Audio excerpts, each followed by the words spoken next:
Le Grand Matin Sud Radio. L'édito politique. Et ce matin, l'édito politique, c'est Natacha Polony. Bonjour Natacha. Bonjour. Oui, bonjour Natacha. Alors on vit les jours les plus chauds de la semaine. Vous nous dites, Natacha, que non seulement donc nous avons chaud, mais que nous allons aussi avoir soif. Eh bien oui, on a décidé de sonner l'alarme en une de Marianne parce que le niveau des cours d'eau dans le centre de la France, par exemple, est assez préoccupant. Et les restrictions d'eau sont déjà pensées, alors dans certains départements, comme celui du Nord, mais d'autres vont suivre. Le manque d'eau, en fait, risque d'être chronique dans les années à venir et notre mode de vie n'est absolument pas adapté. Un seul exemple, la France est championne d'Europe et numéro 2 mondial du nombre de piscines individuelles. C'est une aberration. Ça risque de poser des problèmes en termes de pouvoir d'achat parce que ça va renchérir les productions, les constructions. Ça met en danger l'industrie nucléaire. Vous savez qu'en 2003 et 2006, les températures de l'eau et de l'air observées autour des centrales étaient en fait très supérieures à celles qui sont prévues lors de la conception. En clair, l'eau des rivières ne refroidit pas suffisamment les réacteurs en cas de canicule et de manque de débit. Oui, mais des mesures sont prises tout de même, parce qu'on entend chaque jour un ministre annoncer quelque chose. Oui, ça ressemble un peu à des emplettes sur une jambe de bois.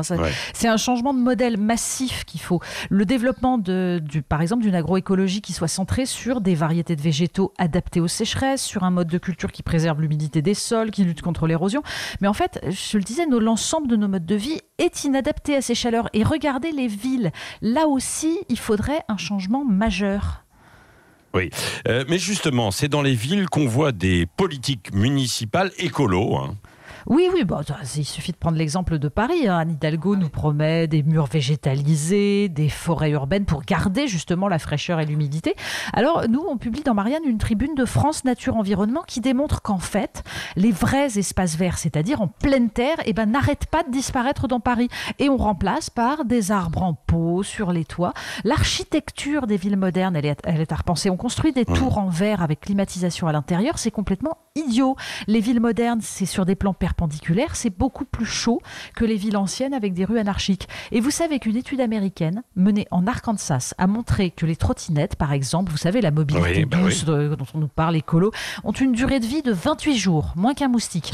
Alors après, on les jette avec leurs batteries bourrées de métaux rares non recyclables. Là aussi, c'est complètement dingue. Et dernier point, une étude du cabinet Carbone 4 a montré qu'un couple qui se conduirait de façon totalement écolo, c'est-à-dire sans avion, sans voiture, sans viande, ne réduirait son empreinte carbone que de 25%. En fait, le vrai changement viendra des politiques publiques, d'un changement de système. Oui, enquête particulièrement percutante et intéressante donc dans Marianne à lire ce week-end.